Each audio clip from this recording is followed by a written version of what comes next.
Hello guys, তোমরা কেমন আছো? তো আজ আমি অনেক দিন পর একটা ভিডিও নিয়ে আসলাম, কারণ অনেক দিন আমার শরীরটা অসুস্থ ছিল। প্রায় 2-3 মাস বলতে আমি ভিডিও দিতে পারিনি তোমাদের। তো আজ ভাবলাম তোমাদের জন্য একটা ছোট্ট ভিডিও নিয়ে আসি। তো আজ সোমবার ছিল, তো নিরামিষ।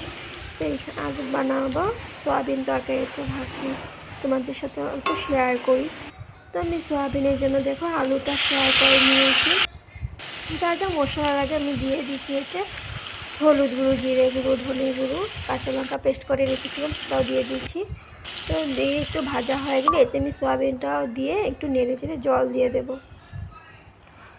তো তোমাদের কি বলবো, শরীরটা এতই অসুস্থ ছিল, তো মানে কিছুই ভালো লাগছিল না যে আমি তোমাদেরকে ভিডিও দেবো দিতে পারিনি, আমারও খারাপ লাগছিল।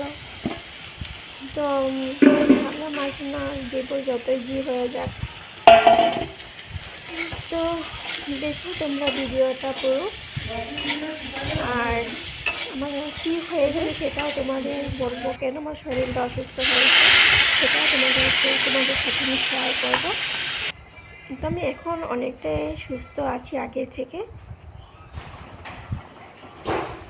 তো এখানে দেখো আমার সয়াবিন তরকারিটা দেখো আমি জল দিয়েছি, ফুটে উঠলে কিছুক্ষণ পরে আমি নামিয়ে ফেলবো।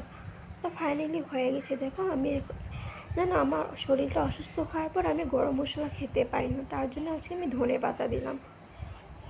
খুবই ভালো লাগতো গরম মশলাটা, এলাচিটা, বাট এখন ভালো লাগে না, কেন জানি বমি বমি আসে। তো যার জন্য হচ্ছে আমি ধনেপাতা দিয়েছি। তো আমি আজ বেশি কিছু বানিয়েছি, একদম সিম্পল করেছি। এখানে ফুলকপির বড়া আর বেগুনের বড়া করেছি। গরম গরম ভাতের সাথে খেতে ভালোই লাগবে। নতুন নতুন ফুলকপি বের হয়েছে, তো এটা দিয়ে আজ দুপুরে খাওয়া হবে। তো শরীরটা এত একটা ভালো নয় যে বেশি কিছু বানাতে পারবো, ওই জন্য সিম্পল বানিয়েছি। তো তোমরা কে কে ভালোবাসো ফুলকপির বড়া খেতে নিচে কমেন্ট করে জানাবে। তো দেখো আমি দুপুরে খাওয়া নিয়ে বসে পড়লাম। এখানে ফুলকপির বড়া, বেগুনের বড়া, ভাত, এখানে সয়াবিন তরকারি নিয়ে বসে পড়লাম। তো আমার খাওয়া দাওয়া শেষ হয়ে দুপুরে একটু ঘুমিয়েছিলাম, বিকেল দিয়ে উঠে আমি ঘর ঝাড় দিচ্ছিলাম।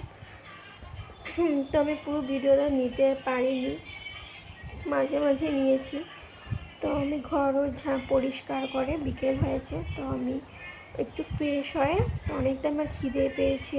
তো আমি বরকে বলেছি আজ ব্রেড আনবে, তো ও ব্রেড এনেছে। তো এখানে আমি হরলিক্স নিয়েছি, ব্রেড নিয়েছি, আর এটাই ছিল একটা।